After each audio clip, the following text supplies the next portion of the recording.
Olá, meus queridos companheiros de leitura, companheiros da playlist do livro Boa Nova. Mais um dia de leitura, de reflexões em torno dessa obra maravilhosa, Educativa, consoladora, trazida pelo Espírito Humberto de Campos. É uma grande alegria, para todos nós, nessa reencarnação, termos a possibilidade de conhecê-lo um pouco mais, que nos trouxe tantos conhecimentos, nos dá uma visão mais ampla de todo aquele tempo vivido por Jesus, contado dos Evangelhos. Hoje estaremos fazendo a lição número 20, que tem como título Maria de Magdala. E só nos resta, como sempre, agradecer a Deus, antes de tudo, a essa oportunidade, as bênçãos da nossa vida, as provas que vivenciamos, as forças que recebemos, porque senão não estaríamos aqui. Pedimos sempre, Senhor, o acréscimo da nossa fé, das nossas esperanças, das alegrias verdadeiras em nossas vidas. Abençoe, Senhor, os nossos corpos, físicos e espirituais acima de tudo. Abençoe as nossas famílias, nossos amigos, aqueles corações que no momento recordamos com tanto carinho pelas suas necessidades, assim como as nossas. Que Deus assim abençoe a todos e essas vibrações possam chegar a todos os outros lares. O autor inicia a lição nos falando que Maria de Magdala ouvira as pregações do Evangelho do Reino, não longe da vila principesca onde vivia, entregue a prazeres, em companhia de patrícios romanos, e tomara-se de admiração profunda pelo Messias. Que novo amor era aquele apregoado aos pecadores singelos por lábios tão divinos. Até ali caminhara ela sobre as rosas rubras do desejo, embriagando-se com vinho de condenáveis alegrias. No entanto, seu coração estava sequioso e em desalento. Jovem e formosa, emancipara-se dos preconceitos férreos de sua raça. Sua beleza lhe escravizara aos caprichos de mulher, os mais ardentes admiradores. Mas seu espírito tinha fome de amor. Fome de amor. O profeta Nazareno havia plantado em sua alma novos pensamentos. Depois que lhe ouvira a palavra, observou que as facilidades da vida lhe traziam agora um tédio mortal ao espírito sensível. As músicas voluptuosas não encontravam eco em seu íntimo. Os enfeites romanos de sua habitação se tornaram áridos e tristes. Maria chorou longamente, embora não compreendesse ainda o que pleiteava o profeta desconhecido. Entretanto, seu convite amoroso parecia ressoar nas fibras mais sensíveis de mulher. Jesus chamava os homens para uma vida nova. Decorrida uma noite de grandes meditações e antes do famoso banquete em Naim, onde ela ungiria publicamente os pés de Jesus com os bálsamos perfumados de seu afeto, notou-se que uma barca tranquila conduzia a pecadora a Cafarnaum. Dispusera-se a procurar o Messias, após muitas hesitações. Como a receberia o Senhor na residência de Simão? Seus conterrâneos nunca lhe haviam perdoado o abandono do lar e a vida de aventuras. Para todos, era ela a mulher perdida que teria de encontrar a lapidação na praça pública. Sua consciência, porém, lhe pedia que fosse. Jesus tratava a multidão com especial carinho. Jamais lhe observara qualquer expressão de desprezo para com as numerosas mulheres de vida equivocada que o cercavam. Além disso, sentia-se seduzido pela sua generosidade. Se possível, desejaria trabalhar na execução de suas ideias puras e redentoras. Propunha-se amar como Jesus amava, sentir com os seus sentimentos sublimes. Se necessário, saberia renunciar a tudo. Que lhe valiam as joias, as flores raras, os banquetes suntuosos, se ao fim de tudo isso conservava a sua sede de amor? Envolvida por esses pensamentos profundos, Maria de Magdala penetrou o umbral da humilde residência de Simão Pedro, onde Jesus parecia esperá-la. Tal a bondade com que a recebeu num grande sorriso. A recém-chegada sentou-se com indefinível emoção a estrangular-lhe o peito.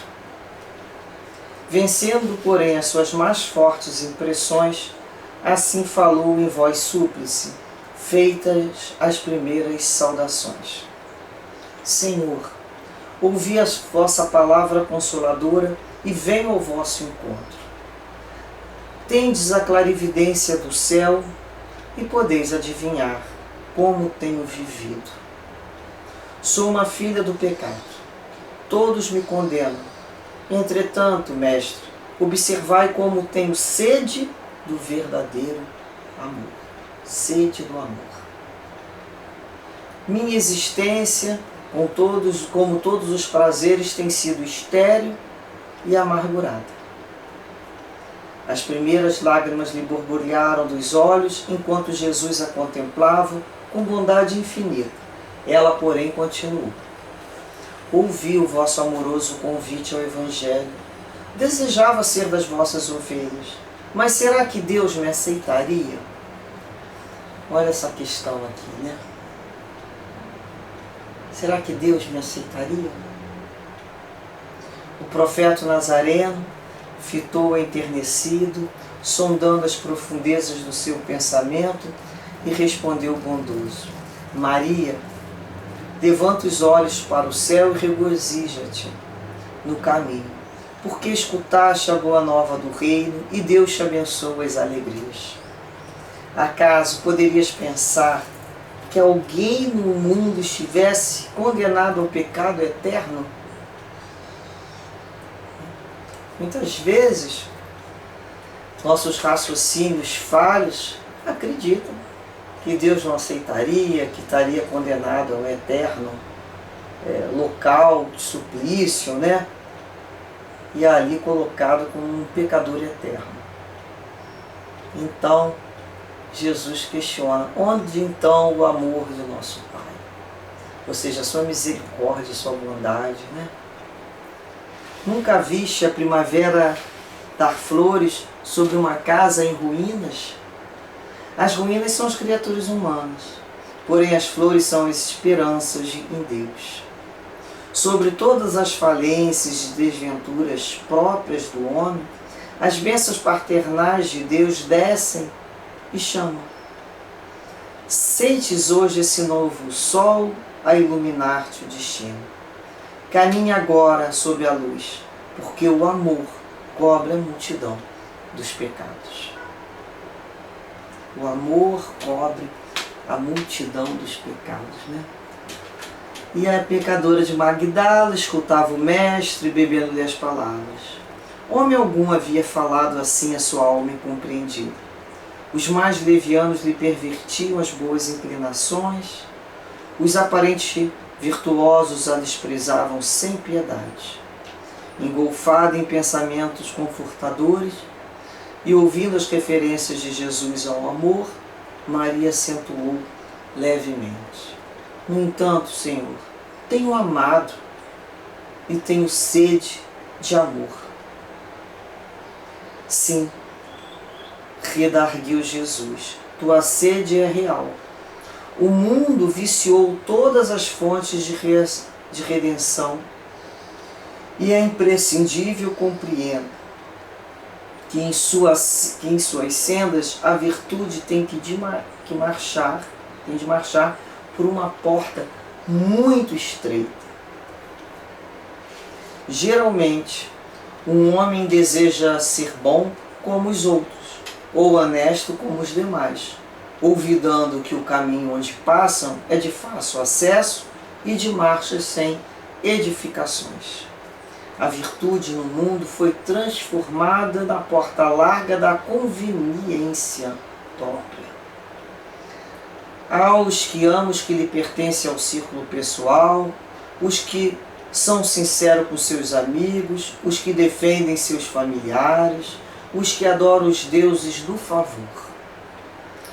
O que verdadeiro ama, porém, conhece a renúncia suprema a todos os bens do mundo e vive feliz na sua senda de trabalhos para o difícil acesso às luzes da redenção. O amor sincero não exige satisfações passageiras, que se extinguem no mundo com a primeira ilusão. Trabalha sempre sem amargura e sem ambição, com os júbilos do sacrifício. Só o amor que renuncia sabe caminhar para a vida suprema. O amor que renuncia. Já estudamos essa lição, né? O amor e renúncia, a importância desse sacrifício. Ninguém irá, né, conquistar as virtudes se não aprender a viver a renúncia. Jesus nos ensinou, né, pela sua própria exemplificação de vida. Maria o escutava embevecida, ansiosa por compreender inteiramente aqueles ensinos novos, interrogou-o atenciosamente. Só o amor pelo sacrifício poderá saciar a sede do coração? Jesus teve um gesto afirmativo e continuou. Somente o sacrifício contém o divino mistério da vida. Viver bem é saber-se imolar-se. Acreditas que o mundo pudesse manter o equilíbrio próprio tão só com os caprichos antagônicos e por vezes criminosos dos que se elevam à galeria dos triunfadores? Toda a luz humana vem de um coração experiente, brando, dos que foram sacrificados. Um guerreiro coberto de louros ergue os seus gritos de vitória sobre os cadáveres que juncam o chão. Mas apenas os que tombaram fazem bastante silêncio para que se ouça no mundo a mensagem de Deus. O primeiro pode fazer a experiência para um dia. Os segundos constroem a estrada definitiva na eternidade. Na tua condição de mulher, já pensaste no que seria o mundo sem as mães exterminadas no silêncio e no sacrifício? Não são elas as cultivadoras do jardim da vida, onde os homens travam a batalha? Muitas vezes o campo enflorescido se cobre de lama e sangue. Entretanto, na sua tarefa silenciosa, os corações maternais não desesperam e reedificam o jardim da vida, imitando a providência divina que espalha sobre um cemitério os lírios perfumados de seu amor. Maria de Magdala, ouvindo aquelas advertências, começou a chorar, a sentir no íntimo o deserto da mulher sem filhos. Por fim exclamou: desgraçada de mim, Senhor, que não poderei ser mãe. Então, atraindo-a brandamente a si, o Mestre acrescentou: e qual das mães será maior aos olhos de Deus? A que se devotou somente aos filhos de sua carne, ou a que se consagrou pelo Espírito aos filhos das outras mães? Aquela interrogação pareceu despertá-la para meditações mais profundas. Maria sentiu-se amparado por uma energia interior diferente que até então desconhecera. A palavra de Jesus lhe honrava o espírito, convidava a ser mãe de seus irmãos em humanidade, aquinhoando-os com os bens supremos das mais elevadas virtudes da vida.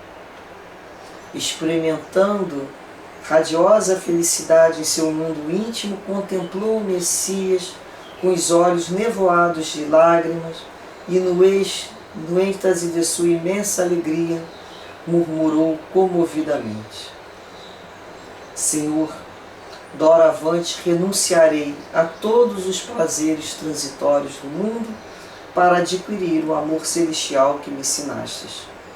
Acolherei como filhas as minhas irmãs no sofrimento, procurarei os infortunados para aliviar-lhes as feridas do coração, estarei com os aleijados e leprosos. Nesse instante, Simão Pedro passou pelo aposento, demandando o interior, e a observou com certa estranheza. A convertida de Magdala lhe sentiu o olhar glacial, bem frio, quase denotando desprezo, e já receosa de um dia perder a convivência do mestre, perguntou com interesse: Senhor, quando partires deste mundo, como ficaremos? Julgando pela recepção que tinha recebido naquele momento ainda, nela teve essa dúvida. E Jesus compreendeu o motivo e o alcance da sua palavra e esclareceu: certamente que partirei, mas estaremos eternamente reunidos em espírito. Quanto ao futuro, com o infinito de suas perspectivas, é necessário que cada um tome sua cruz em busca da porta estreita da redenção, colocando acima de tudo a fidelidade a Deus e, em segundo lugar, a perfeita confiança em si mesmo. Confiar em Deus e em si também, fazendo a sua parte. Observando que Maria, ainda opressa pelo olhar estranho de Simão Pedro, se preparava a regressar, o mestre lhe sorriu com bondade e disse: vai, Maria, sacrifica-te e ama sempre. Longo é o caminho, difícil a jornada, estreita a porta. Mas a fé remove os obstáculos. Nada temos, é preciso crer somente. Crer em Deus, na misericórdia, crer que Jesus estaria junto no Espírito e na possibilidade dela vencer os obstáculos. Mais tarde, depois de sua gloriosa visão do Cristo ressuscitado, Maria de Magdala voltou de Jerusalém para a Galiléia, seguindo os passos dos companheiros queridos. A mensagem da ressurreição espalhara uma alegria infinita. Após algum tempo, quando os apóstolos seguidores do Messias procuravam reviver o passado junto ao Tiberíades, os discípulos diretos do Senhor abandonaram a região a serviço da Boa Nova. Ao disporem-se os dois últimos companheiros a partir em definitivo para Jerusalém, Maria de Magdala, temendo a solidão da saudade, rogou fervorosamente lhe permitissem acompanhá-los à cidade dos profetas. Ambos, no entanto, se negaram a anuir aos seus desejos. Temiam-lhe o pretérito de pecadora. Não confiavam em seu coração de mulher. Maria compreendeu, mas lembrou-se do Mestre e resignou-se. O preconceito era muito forte mesmo entre os judeus ainda, Havia pouco tempo aquela ideia nova para eles, que Jesus tinha colocado. Todos estavam trabalhando, todos estavam no esforço de vivenciar um novo padrão. Precisamos observar dessa maneira, Então, humilde sozinho, resistiu a todas as propostas condenáveis que a solicitavam para uma nova queda de sentimento. Claro, A pessoa vai sempre ser atraída, ser chamada para retroceder em seus passos, mas cabia a ela a firmeza de espírito. Sem recursos para viver, ela trabalhou pela própria manutenção em Magdala e Dalmanuta. Foi forte nas horas mais ásperas, alegre nos sofrimentos mais escabrosos e fiel a Deus nos instantes escuros e pungentes.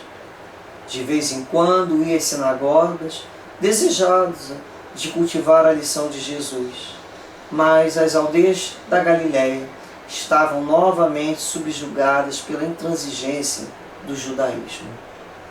Ela compreendeu que palmilhava agora o caminho estreito, onde ia só com a sua confiança em Jesus. Só, mas com Jesus, com fé em Jesus. Quantas vezes nos veremos assim, atravessando um deserto, sem os aplausos dos outros, mas com a certeza do amparo do Cristo em nossas vidas. Por vezes chorava de saudade, quando passeava no silêncio da praia, recordando a presença do Messias. As aves do lago ao crepúsculo vinham pousar como outrora nas alcaparreiras mais próximas.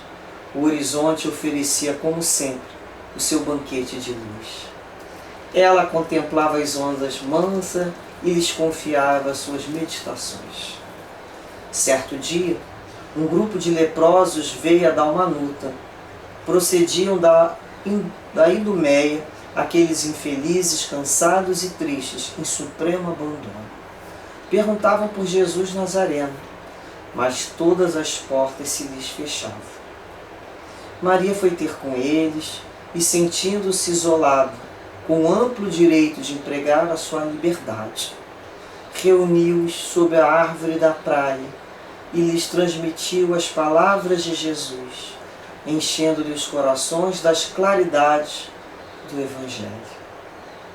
As autoridades locais, entretanto, ordenaram a expulsão imediata dos enfermos.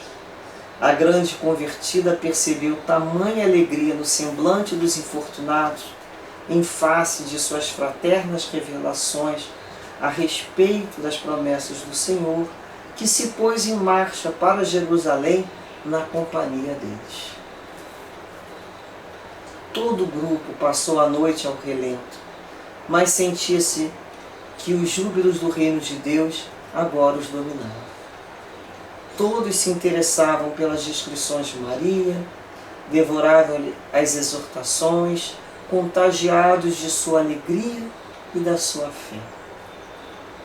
Chegados à cidade, foram conduzidos ao Vale dos Leprosos, que ficava distante, onde Madalena penetrou com espontaneidade de coração. Seu espírito recordava as lições do Messias em uma coragem indefinível, se assim orava de sua alma. Dali em diante, todas as tardes, a mensageira do Evangelho reunia a turba de seus novos amigos e lhes dizia o ensinamento de Jesus. Rostos ulcerados enchiam-se de alegria. Olhos sombrios e tristes tocavam-se de nova luz. Maria lhe explicava que Jesus havia exemplificado bem até a morte, ensinando que todos os seus discípulos deviam ter bom ânimo para vencer o mundo. Os agonizantes rastejavam-se até junto dela e lhe beijavam a túnica singela. A filha de Magdala, lembrando o amor do Mestre, tomava os seus braços fraternos e carinhosos. Em breve tempo, sua epiderme apresentava igualmente manchas violáceas e tristes. Ela compreendeu a sua nova situação e recordou a recomendação do Messias de que somente sabiam viver os que sabiam imolar-se. Então ela se sentia ali pelo contágio da doença nesse processo de imolar-se. Experimentou grande gozo por haver levado aos seus companheiros de dor uma migalha de esperança. Desde a sua chegada em todo o vale se falava daquele reino de Deus que a criatura devia edificar no próprio coração.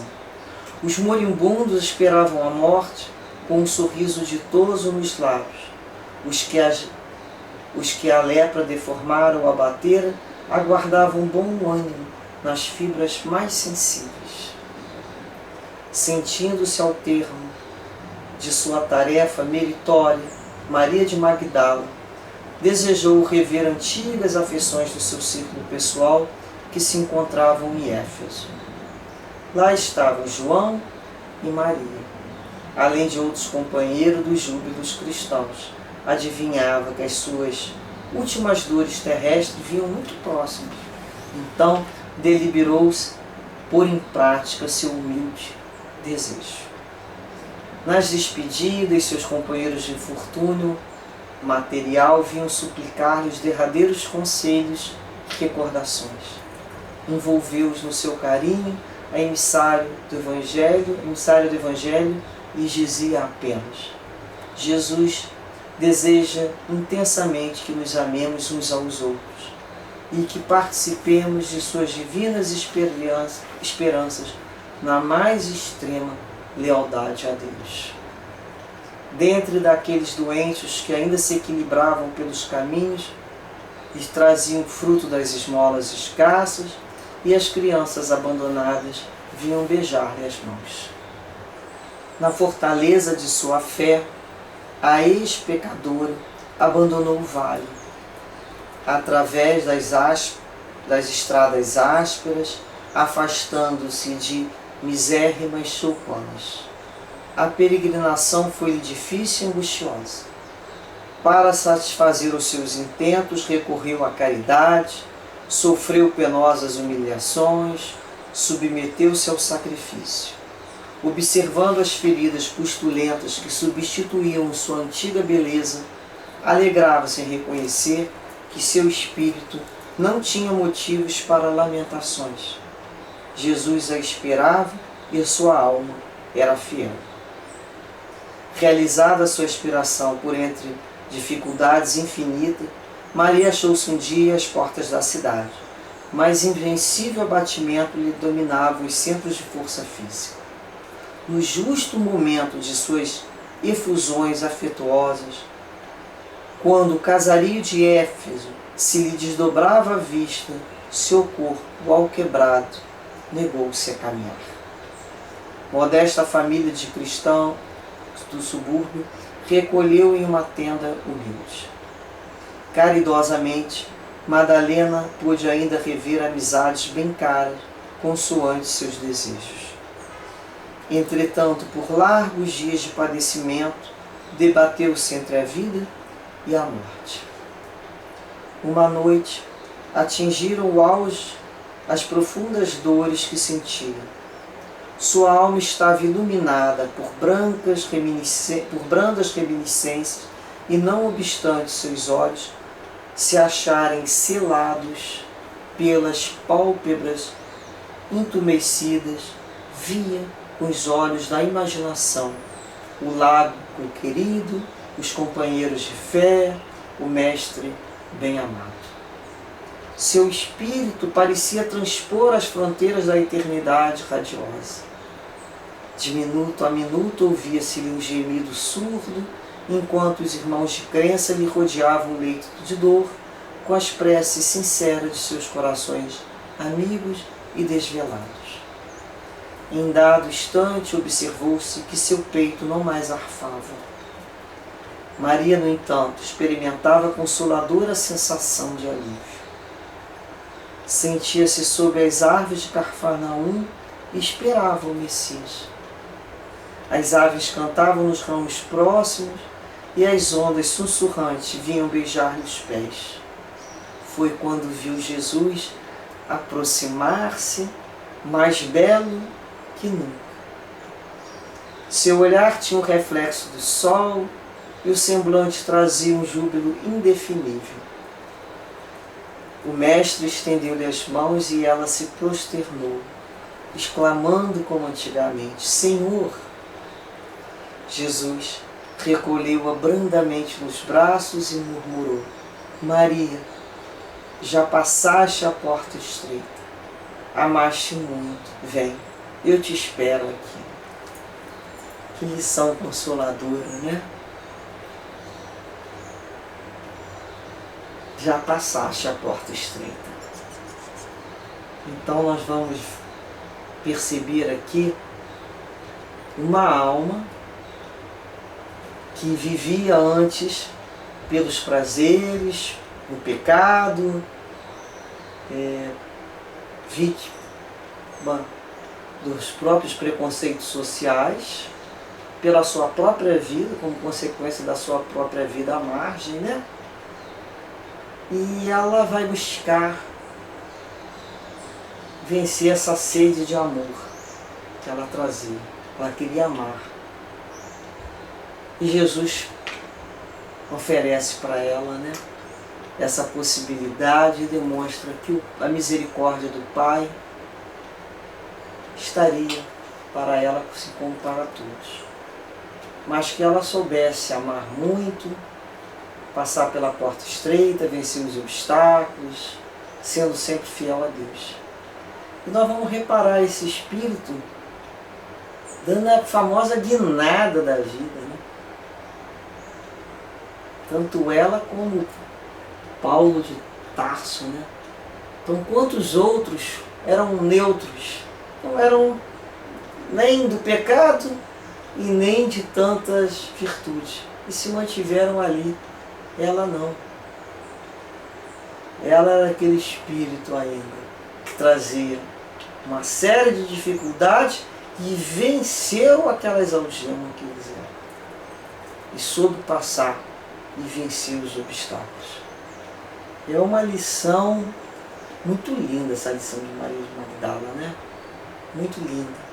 Quantos de nós estamos dispostos a passar pela porta estreita do sacrifício, da renúncia, vencendo os obstáculos, sendo fiel a Deus, com as nossas consciências tranquilas. Essa virada, né? Jesus nos espera justamente quando temos essa força interior acessada para mudar. E é aquela situação que quando se um consegue, é provado que outros também conseguirão. Basta querer e fazer por acontecer.